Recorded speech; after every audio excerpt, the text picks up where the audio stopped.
The skill is adult nasotracheal intubation. So first off, BSI, scene safety. I'm going to come up to my patient knowing that the skill is used for a patient that is conscious and alert. So I'm going to come up to my patient, maybe ask him what's wrong. With him speaking or maybe not speaking, I'll be able to see that I need to place in a definitive airway. So I'm going to assess his breathing rate and adequacy in his chest rise and fall. So I'm going to maybe assess his mouth for any foreign bodies just in case, along with his nares.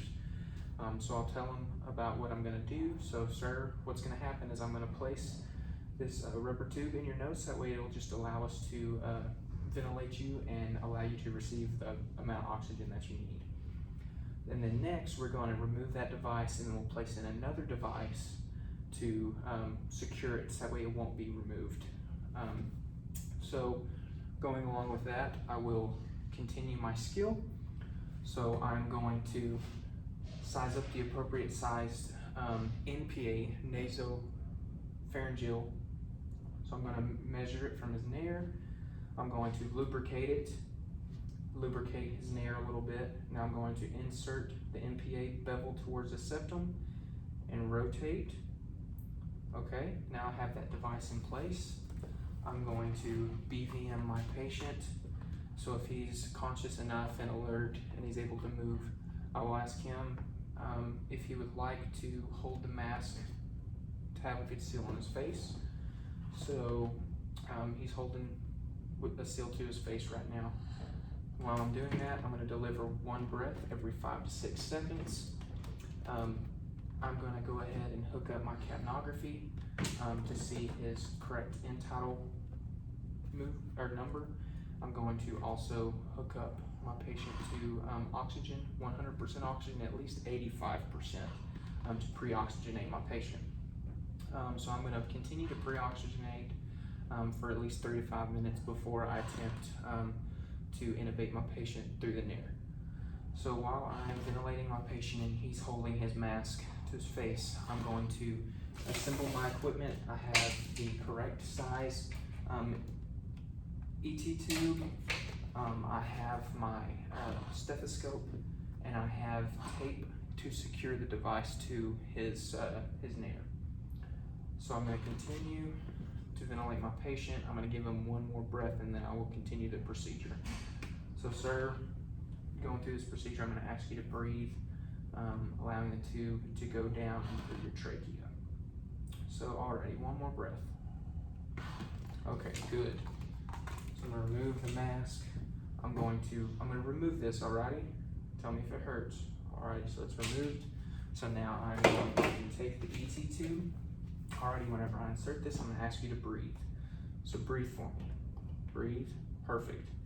Alrighty, so now whenever it gets past the nares, I'm going to watch the tube go through the vocal cords so that way I know that I have a definitive airway placement.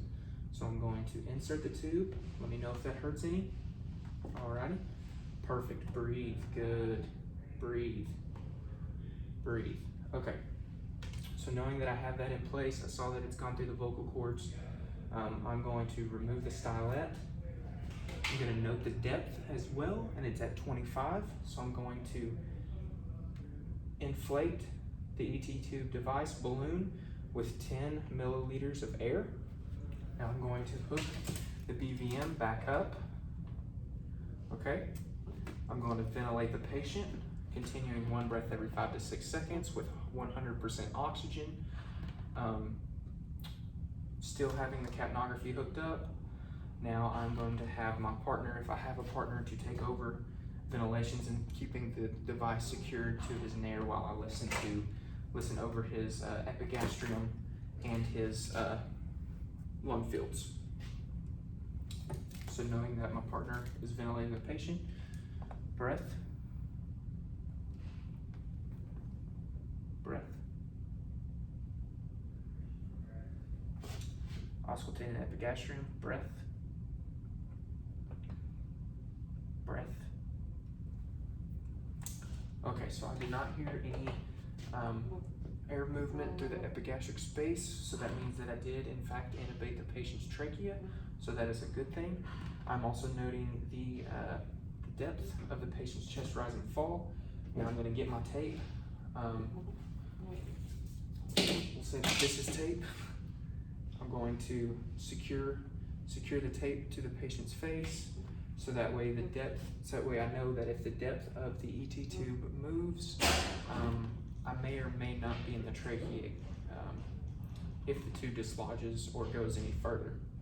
So I'm going to continue to watch my patient's capnography reading, along with assessing the patient's chest rise and fall, along with the patient's mental status, because I started this skill with the patient conscious. If they become unconscious at any point, I should continue my intubation practices and note their consciousness or unconsciousness. I'll just continue ventilating my patient 1 breath every 5 to 6 seconds with 100% oxygen.